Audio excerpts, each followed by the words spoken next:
morning and welcome to Talking Point. Show Michael Small here. My co-host, Mr. Keita Shah. He's on assignment, but don't worry, it's a personal assignment. He's not under the weather or anything like that. He will be returning by about Wednesday. But until then, the conversation continues, as we like to say here in WESN. Today I have a pretty packed show. Gonna have Dr. Shay Mohammed. I interviewed him a couple Fridays ago on AM Prime, and now he'll be here to continue the conversation with regards to the PDP and the THA and the new twists and turns that entails. I think it's a somewhat unprecedented situation in our local political environment right now, as governance, on top of a lot of other things, proper procedure, they're in question, but also the future, because as much as we might think this is only involving Tobago, well, this technically does involve all of us. This could speak to the heart of politics in the country and how we manage our political situation. As voters, even if we aren't PDP supporters, we should still keep our eye on the situation, the implications for all involved and for all stakeholders not involved. Well, again, it's unprecedented, so we don't know what it'll be, but I expect it to be significant. Also, today, the Queen is being laid to rest. I know that it is going to be a controversial topic. It has been years before, and it might actually still be years to come, despite the fact that we are a republic. We don't actually look to the monarch to be our head of state. Our President, Paul Weeks, is there representing the country. And of course, the diaspora will be representing the various Caribbean nations that have settled in the United Kingdom. There's an interesting or somewhat funny happenings with regards to protocol, flying our flag at half-mast in front of the Red House. And I believe, well, as an independent and republic nation, it's something we've never actually had to do before. So to some extent, no one has experience with the proper protocol. I could forgive the protocol officers for not knowing exactly what to do. No precedent has technically been set. I would have expected that laws would have been written for something like this, because at the end of the day, we would have just inherited the laws and the regulations that we had as a colony. It would have been the easiest or simplest thing to do. But I guess therein lies the rub, right? Would we even keep those things on record? But it is what it is. However, I do want to get to, well, first of all, let me just remind people, unfortunately, COVID is still causing deaths in this country. It is what it is. It's a very strange position to be in, where we don't necessarily have a clear way to finish it, bring it to its finality. So all I could do is advise those of us who are the most vulnerable, please be careful. Even if you had it before, at the same time, you do have to live your life. We've reached a point where economically, we can't necessarily try to go back. Now, one of the other big stories, and depending on what side of the aisle you're on, it might not be that important, or maybe it is that MP David Lee, he was charged basically for buying a vehicle and selling it before the time that parliamentarians are allowed to do so. This is to prevent anyone from using the tax write-off from essentially profiting from what's supposed to just be a perk for you to have your own private vehicle at a cheaper rate. Now, I believe the MP has come out to say that he still owns the Benz, so it'll be interesting to see what exactly was the evidence in this situation that is potentially different to, say, when the opposition threw accusations to the Prime Minister. I'm not necessarily saying that either situation is guilty or innocent. What is the difference? Unfortunately, TTPS has their procedure to follow. Our criminal court has their rules to follow, and they don't necessarily, or they would not necessarily want to put out the evidence for the public just yet. We would have to wait until trial.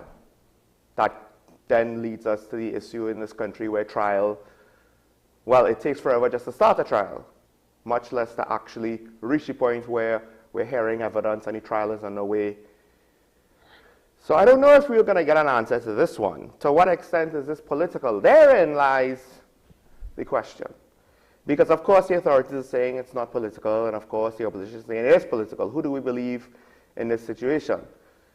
Technically speaking, while I don't necessarily think that the TTPS is taking all of its marching orders from the politicians, precedent has already been set in a way that does not necessarily advance that case.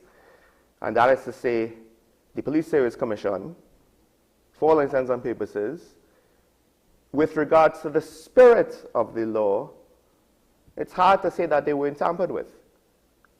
And therein lies the consequences of such actions. Once you start your argument saying, no, we are not tampering or interfering, well, they're weakened considerably, even if you're innocent, even if you're not tampering, even if you had nothing to do with it, even if it was potentially an overzealous police officer that maybe found proper evidence and he might be the first officer who's acting on white-collar crime from a politician in a long time, or if it was political, we don't know.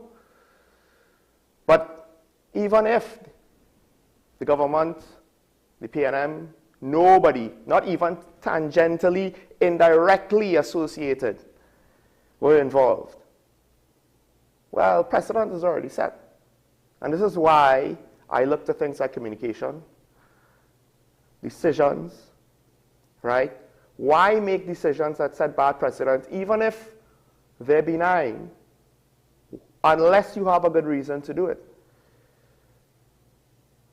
And then, well, I'm left to wonder now exactly what's going on, because to some extent, just like how everybody knew about allegations against the commissioner about certain things that may or may not be in a report that is yet to be released to the public due to the AG having to remind the Prime Minister better to follow proper legal procedure before things fall apart. Well, in this situation, everybody kind of knows that, hey, all the politicians probably are doing this. Some of them, a lot of them, who actually knows? Therein lies the other problem. Politicians know that rumors about misbehavior, well, they're going to be rampant, especially because the supporters of the other side are going to say all sorts of things about them, but even people in the middle are going to see things and make assumptions and assume the worst.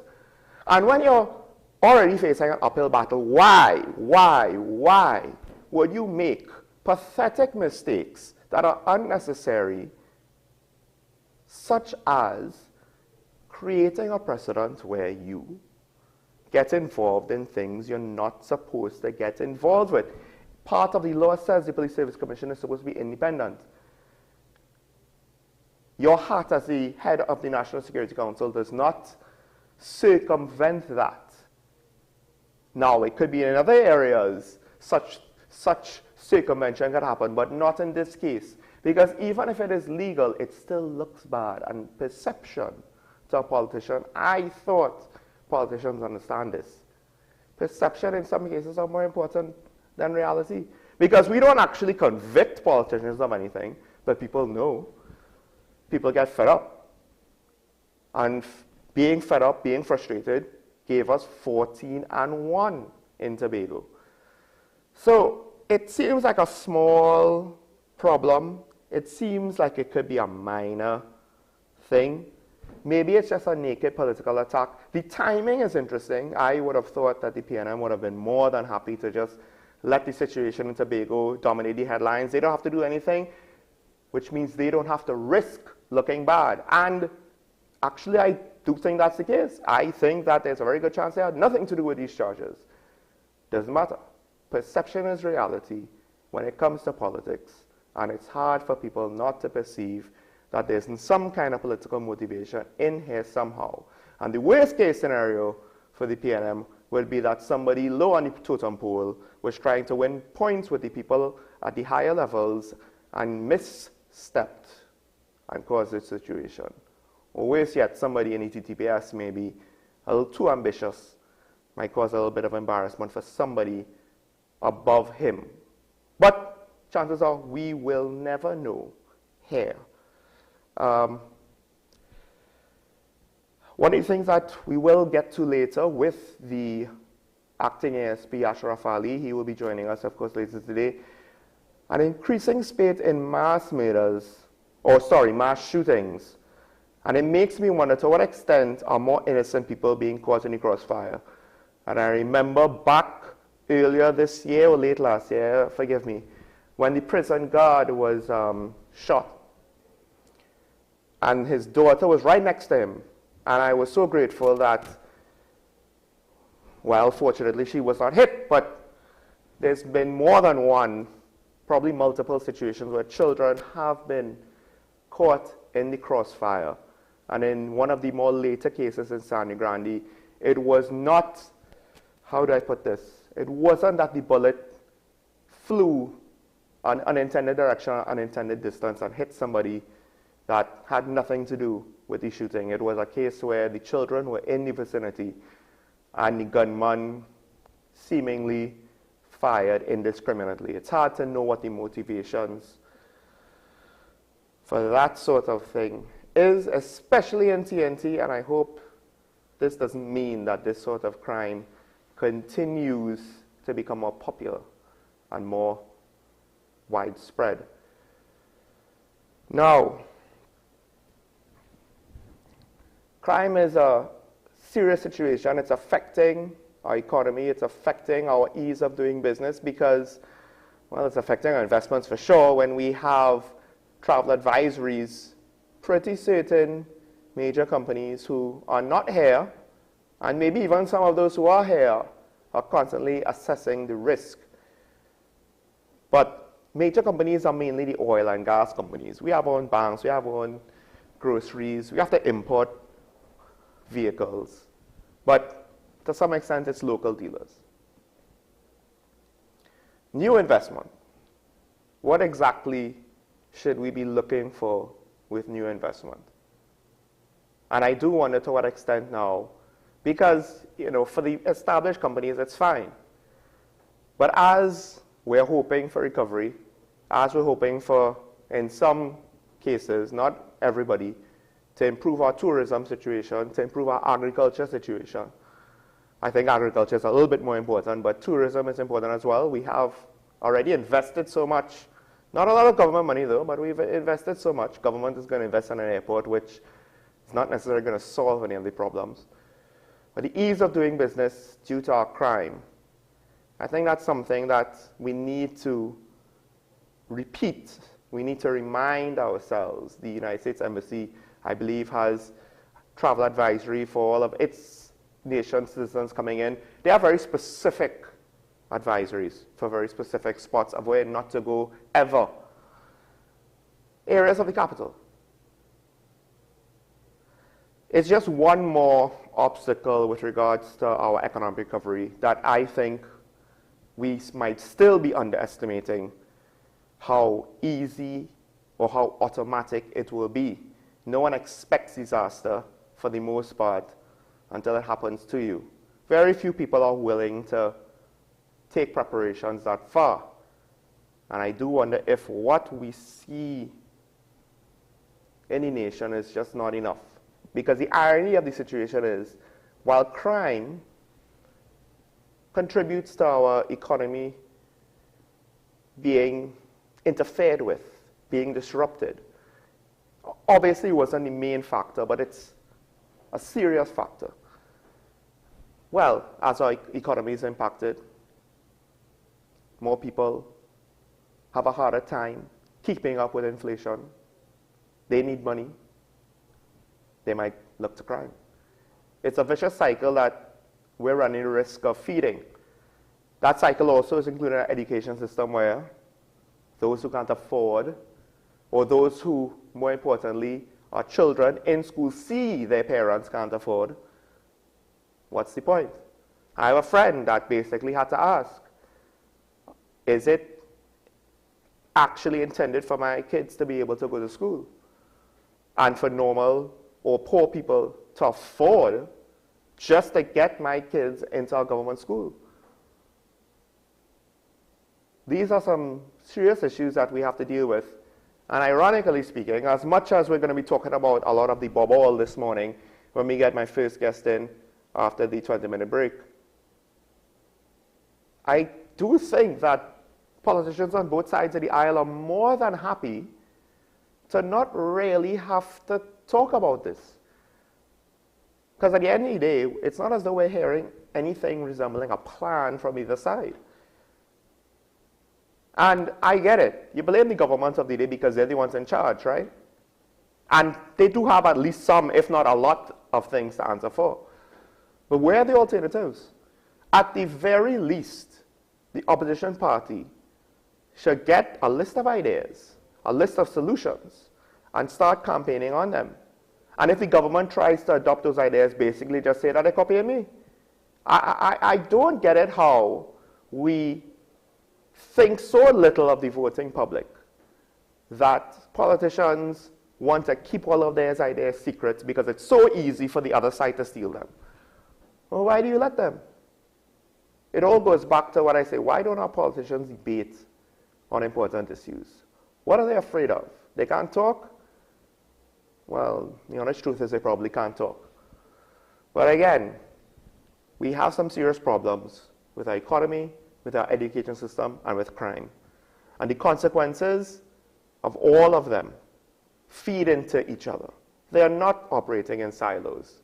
And yet, to some extent, it's almost as though the politics of our country treats them as though they're operating a little bit in silos. On top of that, we have a few other problems, and we don't seem to have the political will to deal with it. Political will, well, that was the promise and the hope of the new party, the PDP. My hope was that they would change the landscape and cause the existing parties to also have to change competition causes performance to improve, otherwise you get left behind. But it looks as though that situation, that might just be an idealistic dream of mine that might die before it's even begun. Let's take a break. When we come back, we should have our guest, Dr. Shay Mohammed. We'll get further into the PDP topic. Stay tuned. This is Talking Point on WESN, your content capital. Sean Michael Small. We'll be right back.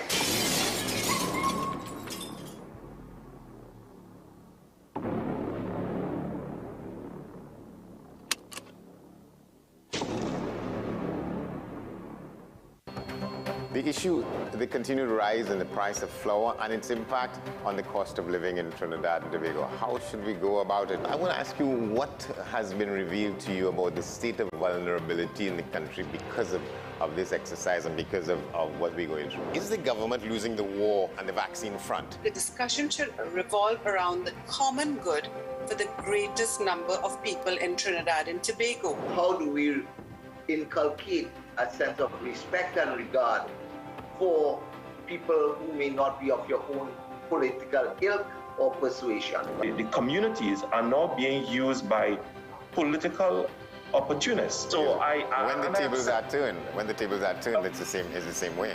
Okay, this has been 10 Questions. I'm Andy Johnson, and we'll see you next time. Join me, Sule A. Joseph, as I delve into the day-to-day psychological issues plaguing our society. We will discuss behaviors that encompass the biological influences, social pressures, and environmental factors that affect how you think, act, and feel. Sight, Thursdays at 11:30 a.m., only on WESN, Content Capital. Let your voice be heard. Call Madam Fix-It on WESN, the only place that effectively helps you with your woes. Having problems getting onto government agencies, water woes, NIS and pension problems, potholes, and much, much more. Call me, Madam Fix-It, every Monday, Wednesday, and Friday, right here on WESN. Let me fix it for you. Is it politics? What is it? Is it that nobody cares about sports? The kind of support that sport used to get in the past is no longer here. The thing is, taking a knee doesn't mean that that's the only thing you do in Andy. Right. Taking a knee along with other stuff. Samantha, what are you looking forward to when you return home to Trinidad and Tobago after winning the title? Thank you very much for speaking it into existence. Is there no pressure on Nicholas Paul? It makes me more motivated to work hard and to go out there and rep the red, white and black. Why are we sending a team to the Winter Olympics? There are a number of Trinbagonians who are in the diaspora and have grown up in winter sport. It's an opportunity that the Trinidad and Tobago Olympic Committee will not close the door on. I also believe in the players that we have. Once you can motivate the players, you can get the best out of them.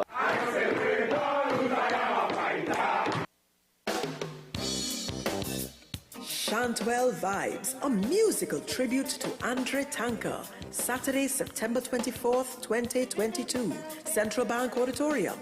Showtime, 7:30 p.m. Featuring Three Canal, Mavis John, Ataclan, Empress Ajay, Stacy Sobers, and panist Natasha Joseph. Tickets, $300. Available at Crosby's Music Center, St. James. Extra Foods, Rima, Grand Bazaar, and Endeavour. Online at Island E-Tickets. Committee members at 678-2843 or 482-3111. Central Bank box office on the day of the event. Mart's Liquor Palace, Diego Marte Main Road, La Puerta. A musical tribute to Andre Tanker. Saturday, September 24th, 2022. Central Bank Auditorium. Showtime, 7:30 p.m.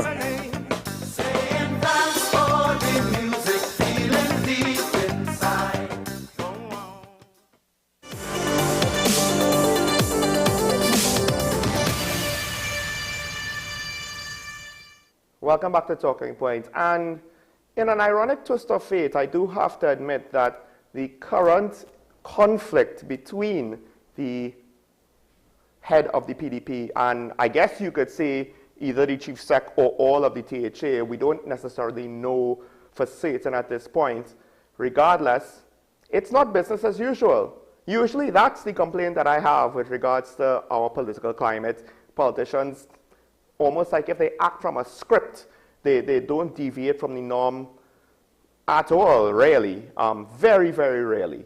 However, in this case, I don't think it is quite normal. And to continue that conversation, I have Dr. Shay Mohammed, political analyst. Dr. Mohammed, good morning. Good morning, Sean. How are you?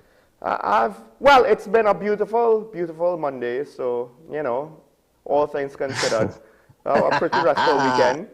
But it's strange when we have something that's a bit unique from our political discourse, I guess, from our national politics, because at the end of the day, we have an executive fighting a political leader. I don't know if there's any precedent such as this in Westminster. I think it's the other way around, Sean. I think you have a political leader that's fighting the executive. So, basically, after we had this conversation, the situation advanced a few rounds. They had some tit for tats. But then, as fast as it began, the political leader of the PDP resigned as Deputy Chief Sec. Now, there have been questions in more than one quarter about just that procedure alone. So I first have to ask, because we started off air, is this resignation recognized? Is it that the THA just has to recognize the resignation, or does he have to actually go in to the THA during a session and formally declare his resignation? Well, let me tell you, to be honest with you, I was looking at the act. I was looking at the act with regard to him resigning, and they talk about motions. And I gather that yesterday when I was listening to the news, and you all have me skeltering here for this act, to talk about with regard to the resignation. And we talked about the dissolution, it talks about the powers, but I believe that there has to be a motion put forward, before the assembly that speaks about the resignation of the deputy chief secretary, and then when that motion is accepted, then there would be a declaration of the vacancy of the office of deputy chief secretary, and then they would be required to elect a new deputy chief secretary.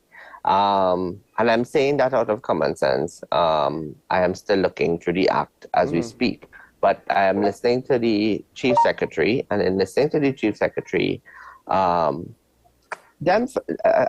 just not to sound uncouth and uneducated, but I'll say it in local parlance, them fellas don't act unless they have a clear path in which they have to follow, and they don't act until they are 100% sure that they are in sync with the law, right? So I'm not going to be doubtful to the point where they don't know what they're doing. That's not Farley Augustine and this current THA. Right. And especially when they're being guided by senior politicians who've been in the THA before and who know the THA act like the back of their hand. So I will say to you all, let not our hearts be troubled with regard to those things, because it's very easy for anybody to go to court and put forward a injunction and that sort of thing. But there's also the rules that guide the validity of an injunction. And therefore, an injunction can be thrown out by just reading the articles of the injunction. So, this is all very, very odd for the lack of a better word. It's very odd to me because it was very clear that the deputy chief secretary, in his letter to the chief secretary, was not simply a letter of resignation, but was a complete letter that said to the chief secretary, I don't have any confidence in you as the chief secretary. And then he went on to talk about all of the contracts that would have been given to Trinidadians.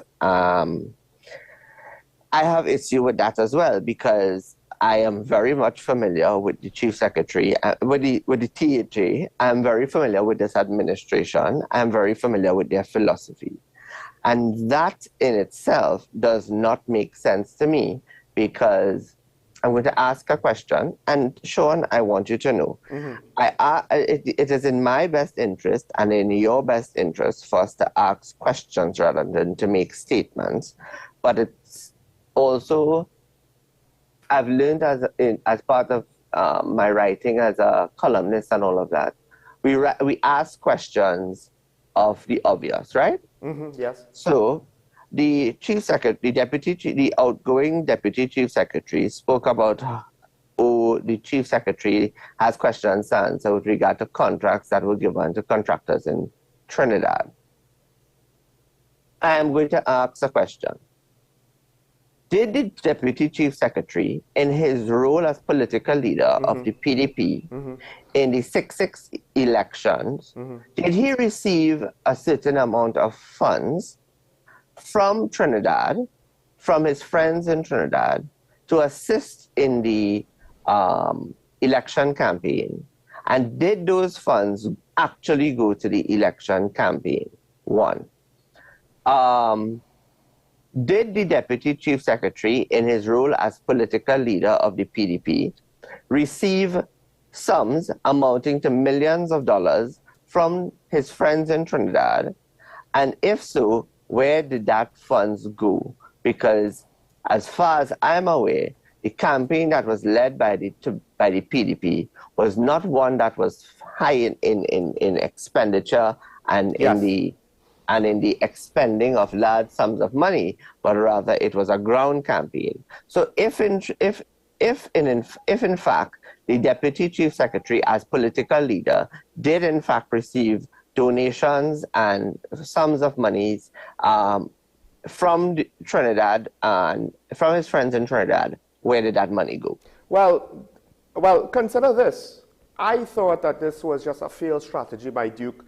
I believe Ho Choi Charles put a theory in the papers that I think could be plausible, that Duke was trying to rally some sort of support to maybe oust Farley. But what you're saying now actually kind of touches on what my co-host Keaton Shah was talking about. Duke is saying, or people who support him are saying that they have all of these allegations against Farley. How convenient that nothing was done until now. And what you're telling me is he has gathered support in Trinidad and is then throwing Trinidad business interests potentially under the bus as a means to attack his, for lack of a better term, political rival in this situation. So, well, in this instance, it's not his political rival. It is in fact his, because there's no rivalry here, you know, Sean. I don't see this, to be quite honest with you. You know, I don't put words in my mouth. Right. There's no rivalry here, Sean. This is not about rivalry. This is about a man who has not gotten his way by virtue of the actions that he demanded from the chief secretary, which would have amounted to misbehavior in public office and misappropriation of public funds, which, if people are not aware, I will say again, carries with it a heavy, heavy, heavy hand of the law. And the law does not only hand down to the chief secretary, but to the public servants that are responsible for signing off those checks. Well, and Dr. Mohammed, that is one area. Now, my co-host, he actually does want the chief secretary to comment on the allegations, to put them to bed. Why? Well, my concern, while I understand where he's coming from, to me, I'm not too sure if that's important. What I do think is important, though, is the $480,000. That's my only question in this, just because I would like to know exactly what happened. Yes, I understand that the money in some form was made available. But the money cannot be made for, okay, so the money is not made available for, it is not made available, save and except for that it is done in the form of vouchers, not vouchers, sorry, invoices, government invoices for things like hotel accommodation, payment with regard to people who would have needed money, who would not have been able to pay off the bills that they would have, quote unquote, as he said, trusted with regard to travel and those sort of things. So there's no money that is handed out and no money that is handed out without a file. Without a invoice, not only that, it has to be very clear where the money is coming from which oh my God, I can't be having a brain freeze at this point in time. From which vote? The money has to be clear from which vote it is coming from, right? Under which division. It would probably be the Division of Finance, or it could probably be from the Office of the Chief Secretary. Let's just say, you know that in Trinidad, the Prime Minister has under his office a vote for cultural affairs. That was something that is available to that the Prime Minister can use. Office, yes. Right, good. So it could be the very same thing, and there could be a limitation. And the Chief Secretary was very clear in terms of the amount that was spent down to the cents. So, you know, I am not concerned about that being misappropriated, nor am I concerned about it being spent willy-nilly and irresponsibly. Because again, Sean, there is a process, right? And what would have been required would have been the not only the invoices, but the quotations that they would have secured from the hotel and from the airlines. And then there would have been some level of communication to the group, and all of that. Well, okay, so we're going to run out of time. So let me ask one of the main questions here. This situation, should this ever be allowed to happen again, and that is to say that you have in a Westminster system, and I would say the TH is a Westminster system, you have the political leader of the party and you have the head of the executive be two different people, because it seems to me as though, for better or worse, perhaps this type of problem, and maybe if it was in Parliament where there's a recognition of party, it might be different. But should this be allowed again? It's not just to say that should Duke have been the chief sec candidate, but the flip side is maybe it's to say he should have stepped down as political leader if he wanted somebody else to be chief sec to try to win the election. No. I will say this to you all. I do believe that this is healthy politics. I believe that Tobago is showing the world and Trinidad by extension that there can be duality of leadership, one from the political perspective and one from the governance perspective. And I also see it as being a new facet of our politics where a check and balance can be maintained on the leadership of the governance structure and on the leadership of the political structure. And I want to point this out. Duke went on to talk about, he literally tried to discredit the chief secretary. Mm-hmm. And then the chief secretary said to him, well, if you feel so strongly about it, then bring a motion of no confidence against me. And if you win, I will resign. But if I win, I will bring a motion of confidence against you. And if you lose, then you resign. And Duke was not even confident in something like exactly. that. He just resigned, which means to say to me that Duke knew from the onset, and he was literally grand judging in typical trade unionism level. He has not graduated from being a trade unionist to a politician. And that's one of our greatest problems with Watson Duke. And that is why his political career has come crashing down. And if he thinks that he's going to take this experience in Tobago and then use it as an opportunity to become Prime Minister of Trinidad and Tobago, then I have no qualms about saying he's living in more than a fool's paradise. Quick, very quick. PNM and UNC, happy to see this happen or worried about? Not the UNC, because the UNC in my book is irrelevant. In Tobago especially, and in the greater political in the greater political scheme of things, the UNC has lost a lot of credibility. So I will not even talk about the UNC in the greater scheme of things. What I think is in desperate need is that the country needs a new political party that will take over the role of an opposition party, but also position itself to take over government. In terms of the PNM seeing this as an opportunity, there's a lot more work to go into simply discrediting the THA. Mm-hmm. This is not a THA that is being led by a slim majority. This is a THA that is being led by a wide majority, and therefore the Tobagonians are going to see Duke for who he is. He is showing his true colors. He's showing that he doesn't give a hoot about the public accountability and the expenditure of public funds. And worse yet, that he is fighting for an organization, a private organization, a non-governmental organization that comes from within his electoral district.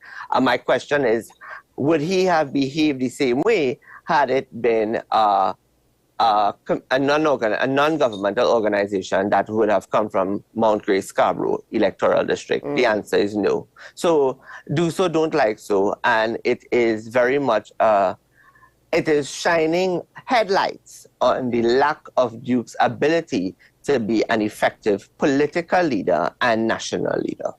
Well, it's an interesting contrast of opinions you have, where you actually like the scenario, you don't necessarily like one of the participants in said scenario. But we'll have to leave it right there. I do think this is something we could easily come back to, especially since we have no idea exactly how it's going to end.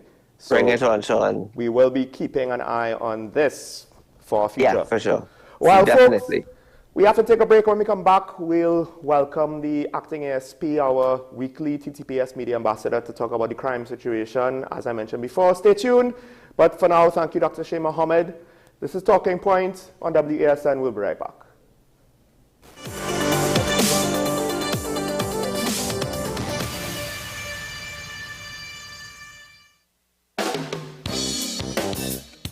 Chantwell Vibes, a musical tribute to Andre Tanker, Saturday, September 24th, 2022, Central Bank Auditorium.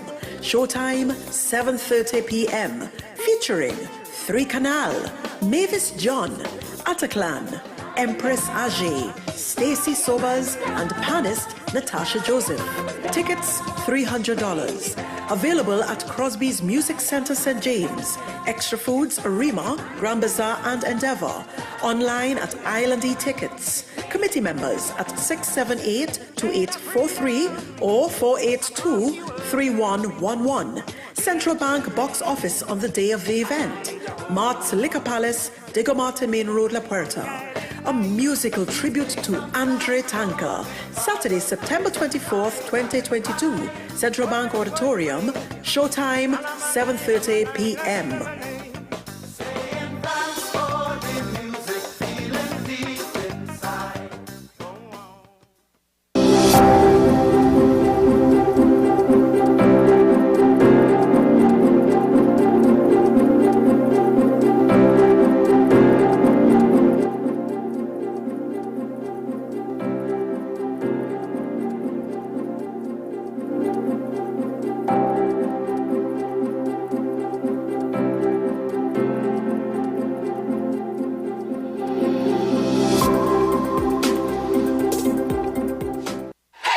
FanZone, your reliable, authentic supplier, has just gotten better. You can now visit our website www.fanzonett.com for your authentic wear and collectibles. The only place where you can use both your Visa debit and credit cards.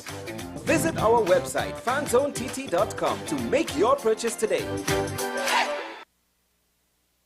The best birthday gifts are at dbesttoys.com. Shop for the best brands you love at the best prices. Like VTech, Leapfrog, Fisher-Price, Play-Doh, Hot Wheels, Barbie, Cocomelon, LOL, Baby Alive, Crayola. Visit us in-store at Forces Flagship MacBean. Shop online now at dbesttoys.com. Order via call or WhatsApp at 32DBEST to order. And remember, we have the best toys at the best prices.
The issue, the continued rise in the price of flour and its impact on the cost of living in Trinidad and Tobago. How should we go about it? I want to ask you what has been revealed to you about the state of vulnerability in the country because of this exercise and because of what we're going through. Is the government losing the war on the vaccine front? The discussion should revolve around the common good for the greatest number of people in Trinidad and Tobago. How do we inculcate a sense of respect and regard for people who may not be of your own political ilk or persuasion? The communities are now being used by political opportunists. So when the tables are turned, it's the same way. Okay, this has been 10 Questions. I'm Andy Johnson, and we'll see you next time. Join me, Sule A. Joseph, as I delve into the day-to-day psychological issues plaguing our society.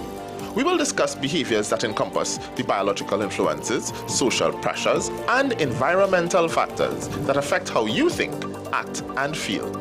Sight, Thursdays at 11:30 a.m., only on WESN, Content Capital. Let your voice be heard. Call Madam Fix It on WESN, the only place that effectively helps you with your woes. Having problems getting onto government agencies, water woes, NIS and pension problems, potholes, and much, much more. Call me, Madam Fix It, every Monday, Wednesday, and Friday, right here on WESN. Let me fix it for you.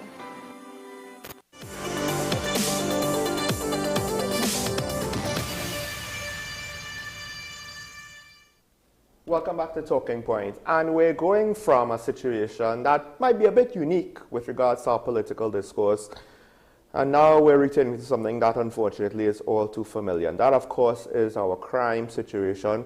So as I mentioned earlier, one of the topics, well, before we get to that, let me introduce our TTPS Media Ambassador, Acting ASP Ashraf Ali. Good morning, sir.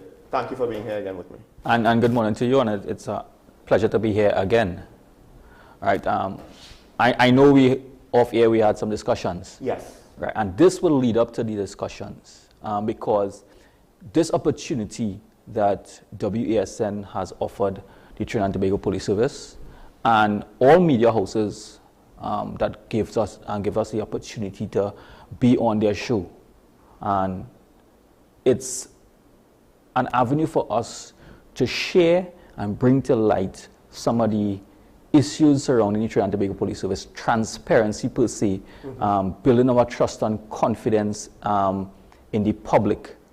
We being here bridges a gap where the public can see our face and ask questions. There are a lot of issues out there from law enforcement to offences, situations that they see the police officers involved in, and we question whether or not it's the right thing to do, is the best example to be set.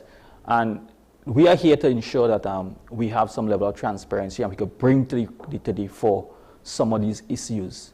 And generally, I want to say to all the media that you are a very important and integral part of the Trinidad and Tobago Police Service network in terms of allowing us. You are critical in our strategic plan, because if we don't have we don't get feedback and we don't get opportunity to share information as well as get feedback, we would not know whether or not we are providing the best service that we can to Trinidad and Tobago. Well, I mean, at the end of the day, it's transparency, which is what we preach on this show, which I believe any media practitioner would be preaching around the world. Of course, the ASP, you could call in and ask him your questions. If you agree, disagree with what he says, or have something that you wondering about, you need some clarification. Because, well, the world that he lives in could be very complicated, and at the end of the day, we don't know much. So he's willing to give us the insights. But now actually going to specific situations in the country, one of my concerns now more and more is that we're seeing more and more mass shootings. They don't always lead to mass killings, but it leads to mass casualties. You have injured. In the case in Sandra Gandhi, there were minors involved. And it doesn't seem to be quite like the case of some of these situations in the past where it was a stray bullet that maybe went in an unintended direction and hit a child just by sheer coincidence. This was a case where children were in the target zone and were hit, as well as at least one older person. So, you know, the question, I guess, is for the public, and this might not be easy for you to answer, but I have to ask it, like, is this a type of crime that we might be seeing more of? And more importantly, the victims, is it that it's now spilling out violence into the because we used to say gang on gang violence, but children and 60-year-old people potentially are not involved in a gang, mourners at a wake. Is this a sign that now ordinary citizens are more at risk directly? Well, it's really a concerning trend that we are seeing right now. You realize the commissioner did in fact allude to some of these issues in terms of gang on gang and the brazenness of the criminal elements, that they are not concerned now with one individual being, or I should say the intended target. Casualties, they view it as casualties. So they're just going out and they're shooting indiscriminately. That is a serious concern because, as you mentioned earlier, when we have innocent individuals, and I'm saying everybody in that incident would have been innocent because I have no information that suggests that the persons that were shot were criminals. Right. Or in that context. But when you have quote unquote children, they are innocent, right? They are innocent in this whole situation. In these two situations, the persons were just simply, there was a funeral, and just like everybody else, you would go there to give support, give your condolences, and be with the family. When these individuals, these criminal elements, take these opportunities where persons are gathered and target those individuals, it's very, very concerning to us because of the fact that when you look at it, it's high-power rifles. The weapons of choice right now is high-power rifles, because they can discharge multiple rounds in a short space of time. Automatic weapons. Yeah. It's seriously of great importance. That's why our drive is to get as much firearms off the streets. And to piggyback on what we started off earlier, media platforms like these and all our social media platforms gives us that opportunity for the public not only to share information to us, for us to give tips and advice and guidance to persons of these persons generally to be cognizant of this type of thing taking place. And it's something that we have to continue to be pushing to the public to look at. Well, and that's the thing now, because I'm not going to act all foolish and say, well, the TTPS has to solve this problem now and expect it to be solved literally by tomorrow, right? The flip side, of course, is it's a very real issue. Now, there were some other situations where some young ladies were shot because of potentially the people who they were involved with. Right? I'll just say it like that. Is it that now that people, ordinary citizens, do have to be a bit more discerning about who they associate themselves with? Because I'm sure there are normal citizens who, they might have a friend who they know that the friend might be involved in something. They don't necessarily know what it is, but they've been friends for a long time, and they don't necessarily want to remove themselves from their friends' lives. Maybe even they might see it as, look, I'm the only positive social interaction he or she might have, so I don't want to just cut him off and leave him to whatever trouble he found himself in. But the flip side is, could it be now that we have to be a bit more careful, like, hey, the way how things going, if you want to be in this life, I can't necessarily risk my family being around you. And that is so real right now. Even from the involvement where we go to the schools and teach and lecture to the schools, lecture to in various communities, explaining to the individuals choices that you make, friends that you keep, associates that you hang out with. There is a risk associated with all of that, notwithstanding the young lady that was shot and the other individuals. But we as responsible individuals, we as citizens of Trinidad and Tobago, you need to know who are your friends, who are your associates. The risk that you are taking, liming or associating yourself with these individuals, at some point in time, you're putting yourself at risk. Notwithstanding that, we're not saying that you're not supposed to have friends, right? But we need to understand the circles that you're running, right? And those type of circles is not in Trinidad alone. throughout the world, and you see it in history, and you see it in the movies, and you see it and it's been shared on social medias and all of the platforms, that persons who are associated in a particular type of circles, there are risk factors, and unfortunately, the shooting was one of the risk factors associated with those type of circles. We're almost out of time, but I do have to ask, I know crimes against children is not very popular even amongst criminals. Do you think this might be a situation where the gangs might discipline themselves? It's one thing if, okay, maybe an adult male got hit by a round unintendedly, but if a child gets hit because the assassin was basically spray and pray, is this something that the gangs, have you seen any indications if they are willing to just operate like this wholesale, or is this something that might be even, is there any sort of ethical consideration from the criminal element? When we look at gang dynamics, these things are supposed to be taken in consideration. But nobody coming forth and saying they are gang leaders, and we have not acknowledged those type of behaviors. But yeah, I guess that when you have persons who criminal elements who go, these shooters, so-called shooters, go to a particular target, they indiscriminate behavior, because in some situations, in most situations, I should say, that they are only concentrating on ensuring that the target is taken care of, because that was their intention, because they have to report back to their grouping that they did the job. Whosoever get injured afterwards is irrelevant to them.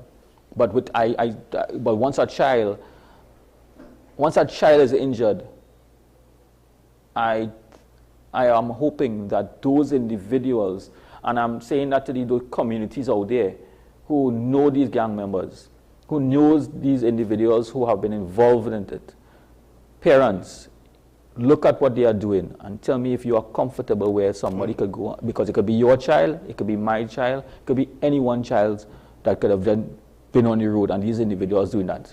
Well, folks, we have to break for news. I do have a couple more things to discuss with the ASP, but we will also be taking phone calls when we come back. This is News on the Hour on WESN. We'll be right back.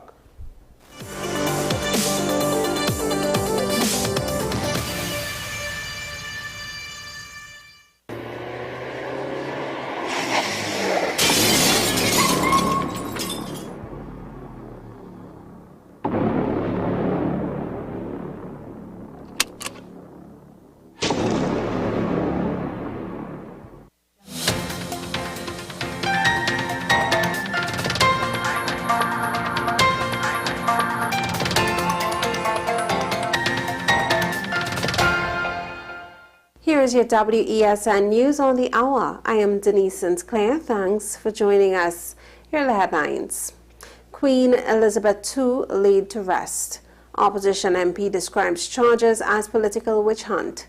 Man gunned down in Morvat. And internationally, 9 million told to evacuate in Japan. Now for the details. For 2 minutes today, the drumming ceased. The pipers fell silent. The march of boots on procession routes was still, and the door was swung shut. A reign of 7 decades comes to a close. Today, that long week of transition comes to an end. Queen Elizabeth II's funeral service began at Westminster Abbey, the building in which she was married and crowned queen. Her coffin, draped in flags and topped by the imperial state crown, was drawn to the church on a gun carriage by Royal Navy sailors. Hundreds of dignitaries are there, including all of the Queen's former prime ministers, as well as U.S. President Biden and French President Macron.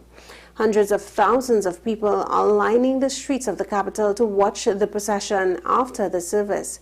It will take the Queen's coffin on a final journey through London and on to the Windsor Castle for a second service. Meanwhile, Trinidad and Tobago President Paula May Weeks are amongst the head of states of other countries who are attending the state funeral at Westminster Abbey. Moving on now, opposition MP David Lee has described his recent fraud charges as a political witch hunt and distraction by this government, which has resulted in charges being laid against him for allegations which, in due course, he said, shall prove are not only futile as well as false, but are a direct attempt by an administration that has lost its way to change the national conversation away from the hardship which they have caused on the population. The Point-A-Pierre MP said that at no time did he contravene, conspire, or seek to defraud the state or its institutions through the access of exemptions for the purchase of a vehicle which all members of Parliament are allowed. A murder of a Morvant man is engaging the attention of the TTPS. Reports say 30-year-old Kenton Wilson of Shakonia Drive, Morvant, was gunned down while playing cards with friends at Baldeo Avenue, Londonville. Two gunmen reportedly pulled up in a vehicle and shot at the group. The other limers managed to escape, but Wilson died at the scene. In international news now, 9 million people have been told to evacuate their homes as Japan is battered by one of the worst typhoons the country has ever seen. The super typhoon Nanmadol has killed 2 people and injured almost 90. It hit Japan's most southerly island, Kyushu, on Sunday morning and is forecast to pass over the main island of Honshu in the next few days. Tens of thousands of people spent Sunday night in emergency shelters, and almost 350,000 homes are without power. Well, that was your news to the hour on WESN. I am Denise St. Clair. Thanks for watching.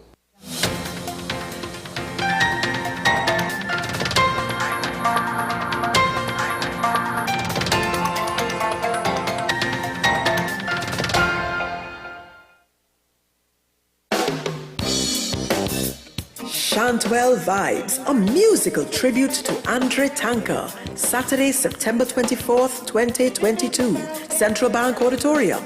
Showtime, 7:30 p.m. Featuring 3 Canal, Mavis John, Ataclan, Empress Ajay, Stacy Sobers, and panist Natasha Joseph. Tickets $300. Available at Crosby's Music Center, St. James. Extra Foods, Rima, Grand Bazaar, and Endeavour. Online at Island E-Tickets. Committee members at 678-2843 or 482-3111. Central Bank box office on the day of the event. Mart's Liquor Palace, Diego Martin Main Road, La Puerta. A musical tribute to Andre Tanker. Saturday, September 24th, 2022. Central Bank Auditorium. Showtime, 7:30 p.m.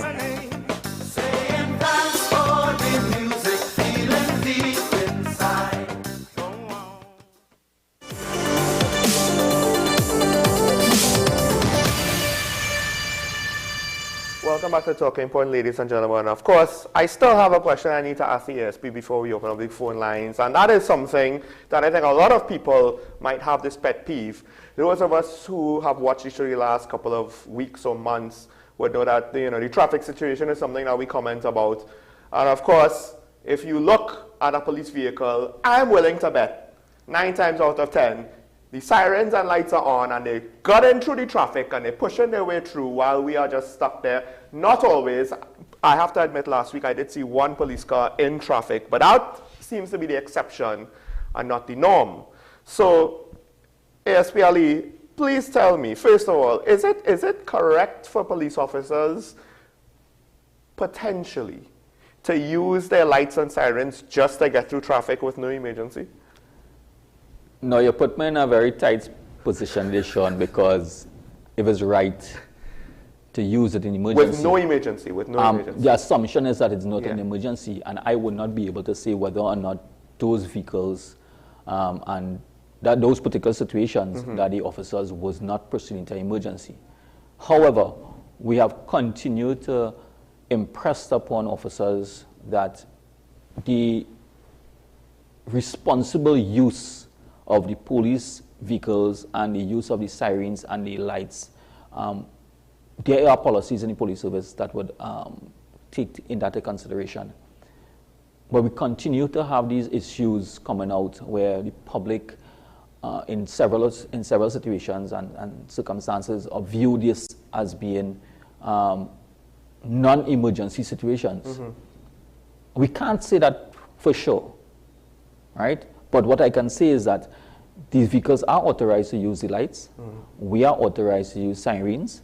And even though it's a marked, we have marked and unmarked police vehicles within the Trinidad and Tobago Police Service. So they are authorized to use the blue lights. But only in an emergency? Only in an emergency. But what is an emergency? What could you determine emergency? Because I cannot say whether or not that particular vehicle was proceeding to an emergency. Now, yes, it is very disconcerting for an individual to be stuck in traffic. Because I have to say, right, one of the observations is not just that it happens, and not just that it seems to happen all the time, but it seems to happen regularly at a specific point in time, right, where in morning traffic, east, west, north, south, on a regular basis. So then now, at the end of the day, the perception there is going to be it literally cannot be an emergency at various points of the morning, every morning, for various cars at different times of the traffic, periods of the traffic, are going to be racing down the highway to an emergency. And I agree. It is something that we have to look at. So that brings me right back to where I started. Platforms of this nature and social media and all the inputs and the feedback from the public will help us inform our policies, because this is in fact a concern for the police service. And I'm sure the Commissioner of Police is aware of it and will be hearing through our media ambassadors of the general concern, specifically with the indiscriminate or the perception of the officers utilizing these vehicles on the roads.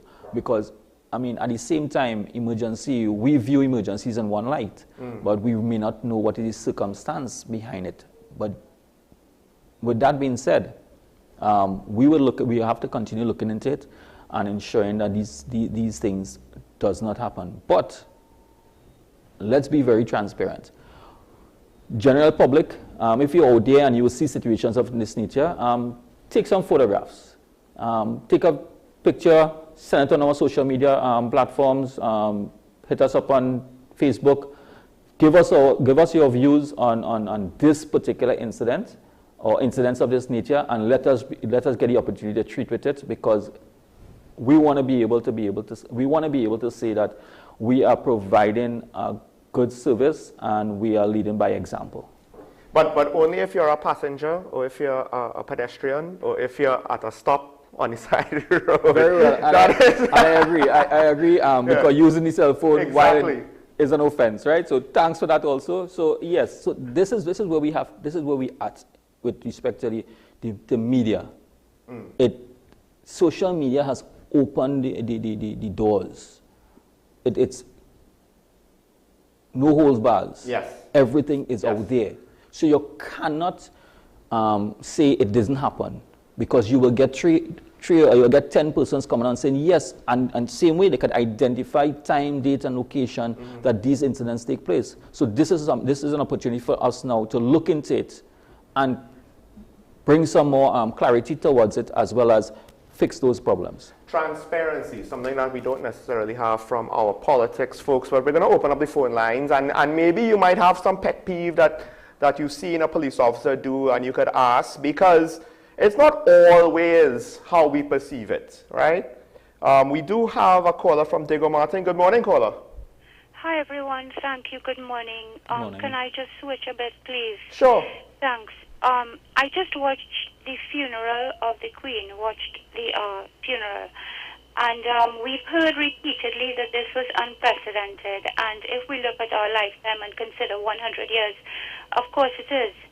And I think that this has happened at such a point in time in our history when there's so much turmoil in the world that there were lessons to be learned by everyone.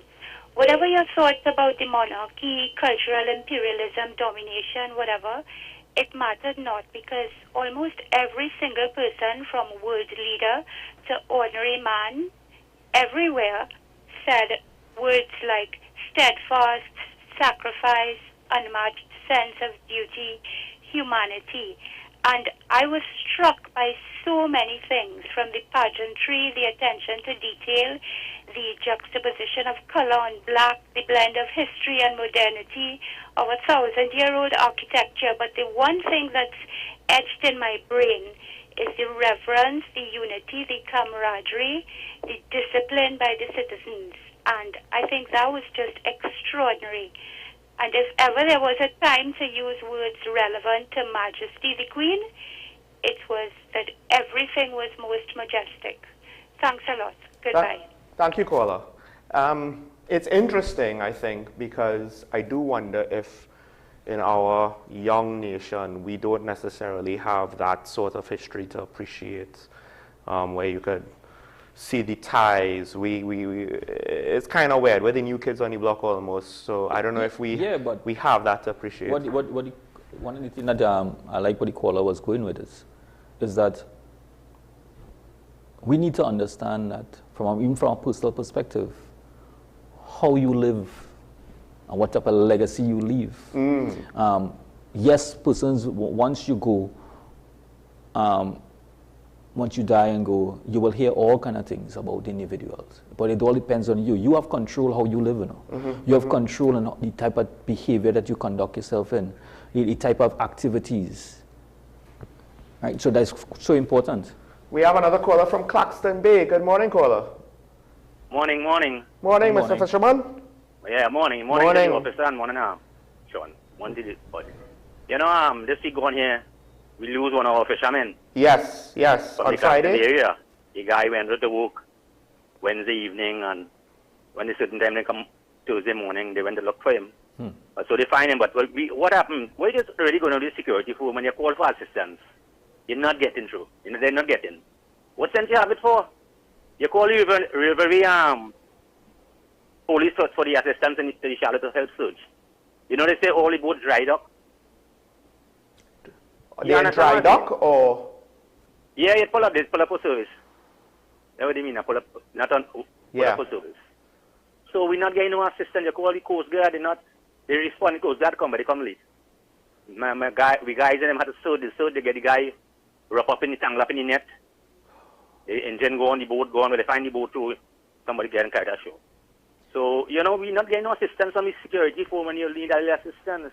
Yeah. We're just really going in the Gulf. We fishermen can't walk as we want. Because you have fear in it to go out. Yeah, that's all we know. Yes. We mind the family, we don't ask for no handout, nothing. You understand what I'm saying? Yeah, and we need the fishermen to fish. That's the irony of the situation now. It's hard, guys take the loan and things, but you know, to pay them loan and you can't go out in the night. We say, hold up with the fish in the night. You understand? You walk net. So it'll be tough. All right, Mr. Fisherman. You have to be looking, but I don't know, I was always linked to them guys put on a life jacket. I'm not sure the guy had a life jacket. Well, thank you for calling in. I will ask the ASP about the areas where he could at least try to answer. But we do have a caller right after, so we'll take this caller first from Chaguanas. Good morning. Good morning, gentlemen. I would like to ask your guest, in light what we see going on with Tobago with public funds, where people are staying, they paid certain people certain amount, and other people saying they didn't get it. Is that something the police would investigate? That's the question. Okay. Well, I guess that's direct. The police will only investigate an issue if it's brought to their attention. With intelligence or an accusation? Somebody has to make a report to the police to initiate an investigation. So you just see something. Not just a public link. You see, that crime rages. Caller, understand what you are saying. Now, No, and we find out why the crime is where it is. No, it is not. Remember, I understand where you're going, but when you're talking about utilizing of public funds and these this type of activities, this is not an offense that the police have the authority to arrest an individual directly. I didn't say arrest. No, I no. said investigate. So we have to investigate, but we have to investigate if there's something that was brought to our attention to investigate. Now, I would say that is where we have persons in these organizations that has to come forward and say what is the discrepancies that they are seeing. So, in the politics, specific claims were not made. If a public statement that had specific claims were made, very much detailed, would that be enough? Yes, we would have to initiate a fact-finding mission, as I call it, to determine whether or not any offenses may or may not have been committed. That would lead to another level of investigation. But is it possible that you could do that in this case, or is it that if you did that for every time you all got public accusations that were just thrown out there, you'll be... We would be bombarded with a lot of... I'm not talking about every time. I'm talking about what's going on here. Well, I understand, and I am sure that the Trinidad and Tobago Police Service is watching it very closely. We have the anti-corruption unit. We have our financial investigation. We are paying attention to it. It may not be at the forefront to say that we are jumping into an investigation, but we are paying attention. And any situation where we hear of the public funds being utilized inappropriately, we do in fact take some level of, deal with some level of investigation from behind the scenes. But sometimes the public wants to hear that the police is investigating. We just cannot come out and say that we are also collecting intelligence, and we have to look at it from different perspectives. So you could be investigating, but you can't actually say it. It may be a subject of an investigation, but I don't have any information right now to tell the public that it is being done. If that is the case, it will come from the commissioners, from the office of the commissioner. Okay. Professor, anything else? Oh, well, thank you there, Professor. I think the issue with the fishermen, yes. Issue with the fishermen, that has always been a challenge for us. As you know, the Trinidad and Tobago Police Service only recently relaunched our revenue unit. And we do not have all the assets and the resources like that of the Trinidad and Tobago Coast Guard. We are really short, and we are concentrating on certain areas. And I understand that they would be, these fishermen would be very concerned that they don't get proper response. So yes, we cannot be at all those fishing ports and sites on a regular basis, because we don't have the assets for that. We don't have the resources to man all of that.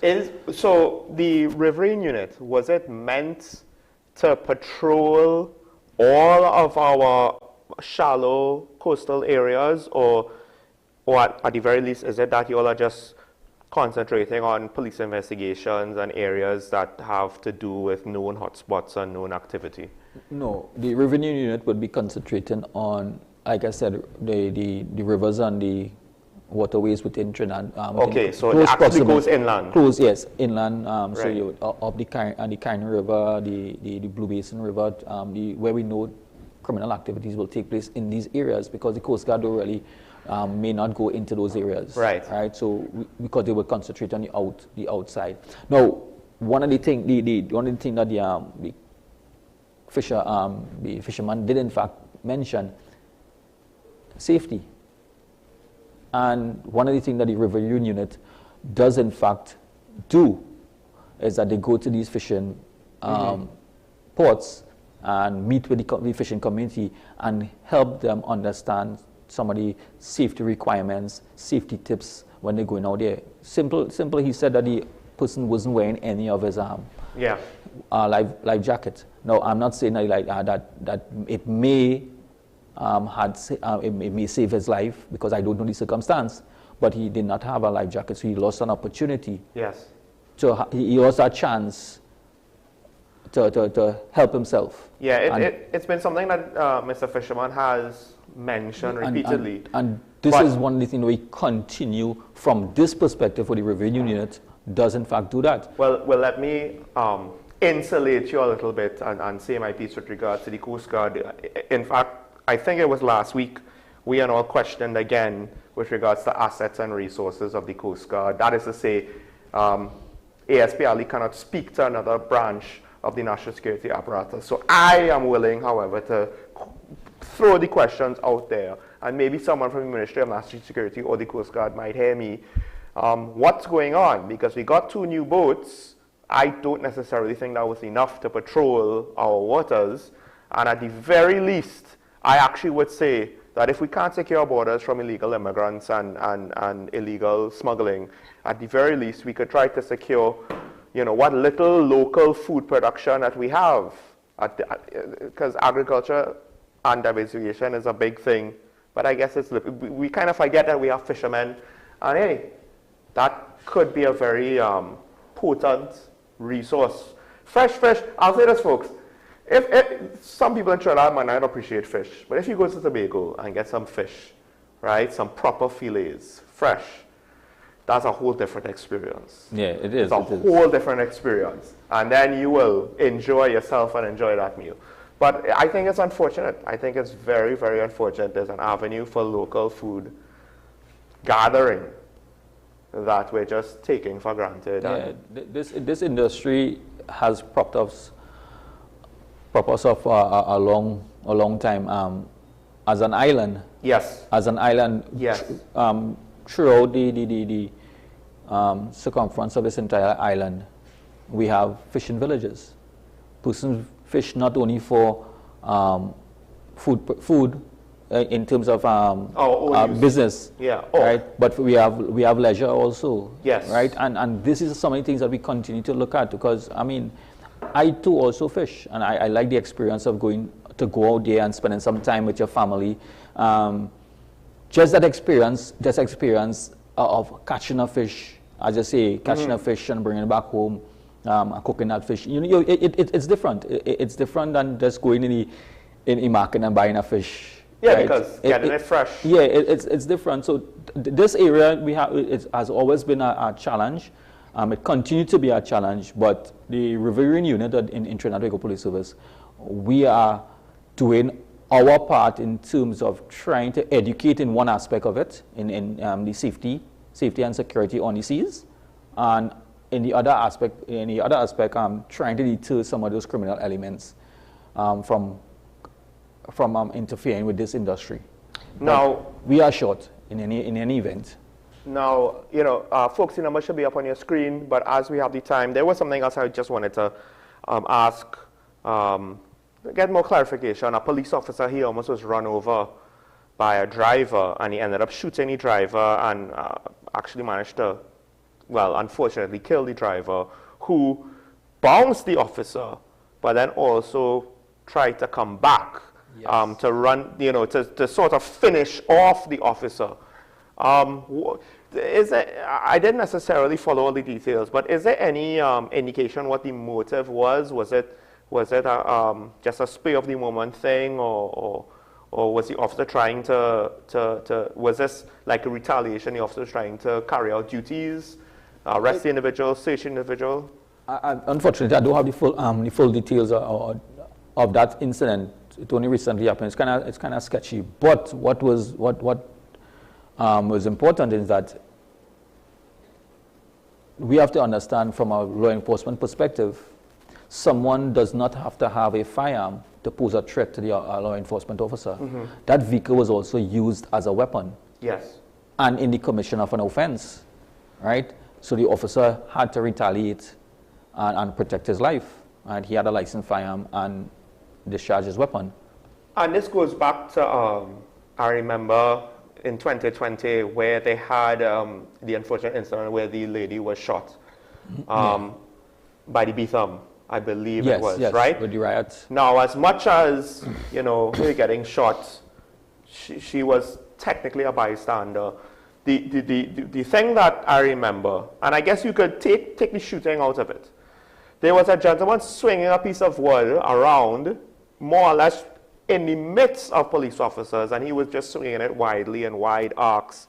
That and all, would that generate a lethal response if necessary? Because, you know, it wasn't just like a light swing. He was swinging it with some force. Well, we have to look at the whole circumstance, and if I want to focus on a situation or a scenario of that nature, taking all the background information out of it, because you need to have more to make an analysis. But just to focus on the issue of an individual with a weapon of that nature, a piece of wood, let me just see the piece of wood that he was swinging, and in the manner in which he was swinging, the aggressive nature that he was swinging, and the close proximity of the police officer to that. Well, officers. Officers.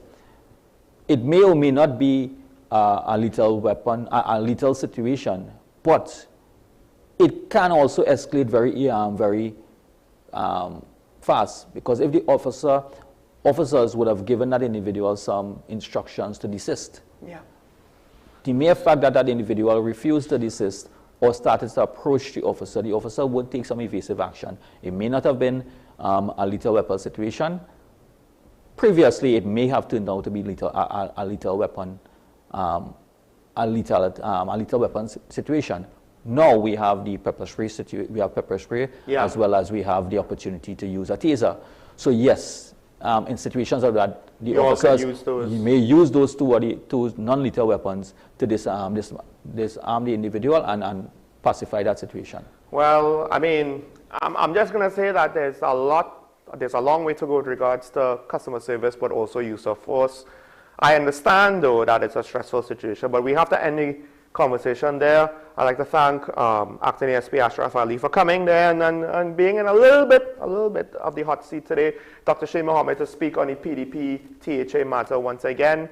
And of course, our callers this morning. Professor, thank you for being succinct. Mr. Fisherman, I'm sorry about your friend and those in your industry who are at risk. But we'll have to leave it there today. Join us tomorrow where we'll continue the conversation. And of course, I'll be joined by Kemio Pascal, our Tuesday contributor and colleague. But until then, Sean Michael Small, this is Talking Point. Stay tuned for local content, folks, on WESN.